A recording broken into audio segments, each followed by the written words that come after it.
Dr. Ioannidis, when we spoke to you on March 23rd, you said we needed more data before we could ascertain what was happening. Since then, you've been busily gathering that data and have published 3 studies. Let's start with the latest one, which you entitle COVID-19 Antibody Seroprevalence in Santa Clara County, California. What was the purpose of that study, and what did you discover? This study aimed to generate an estimate of how many people in Santa Clara County have been infected with the virus. And the way to find out is to try to see whether they have developed antibodies to SARS-CoV-2. So we had a sample of residents in Santa Clara County evaluated for the presence of antibodies. And the sample was 3,300 people who came to be tested. We estimated that based on what we saw, between 2.5 and 4.2% of the population of the county has antibodies, which is an indication that they have been infected with the virus a while ago. What are your conclusions based on your study? If you compare the numbers that we estimate to have been infected, which vary from 48,000 to 81,000, versus the number of documented cases that would correspond to the same time horizon around April 1st, when we had 956 cases documented in Santa Clara County, we realized that the number of infected people is somewhere between 50 and 85 times more compared to what we thought, compared to what had been documented. Immediately, that means that the infection fatality rate, the chance of dying, the probability of dying if you are infected, diminishes by 50 to 85 fold, because the denominator in the calculation becomes 50 to 85 fold bigger. If you take these numbers into account, they suggest that the infection fatality rate for this new coronavirus is likely to be in the same ballpark as seasonal influenza. Of course, there is still a little bit of uncertainty about the exact number, but it's clearly very different compared to the original thoughts or speculations or preliminary data that suggested a much, much higher infection fatality rate.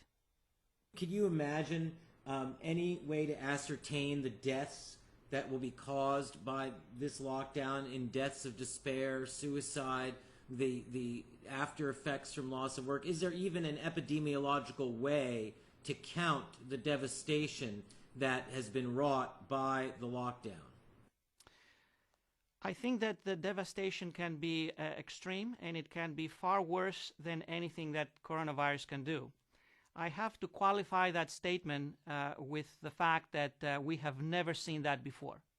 So we have to extrapolate from knowledge from previous economic crises and economic meltdowns that were nevertheless different. We've never seen such an acute meltdown. We've never seen such a set of perfect storm circumstances. In some ways, it could mean also that maybe we could be a bit more optimistic. For example, if this thing goes away for one reason or another, let's say seasonality, or suddenly the virus disappears, of course, that's a very optimistic scenario, and then everybody just forgets about it and goes back to work and just do whatever they used to do. One might argue that the damage will not be that severe. However, as you realize, this is not a scenario that is so easy to imagine. Even if all the data tend to be optimistic, even if the cases start going down, the entire society has gone through a stage of shock. It's very difficult to convince people to start doing again what they used to do. They will have fear, justifiably so. They will avoid lots of things, and it will take some time to get back to normalcy, even if the virus kind of, quote-unquote, disappears. There are data from previous economic crises that can give us some hint about the magnitude of the impact. For example, we know that suicides go up by 1% for each 1% increase in unemployment.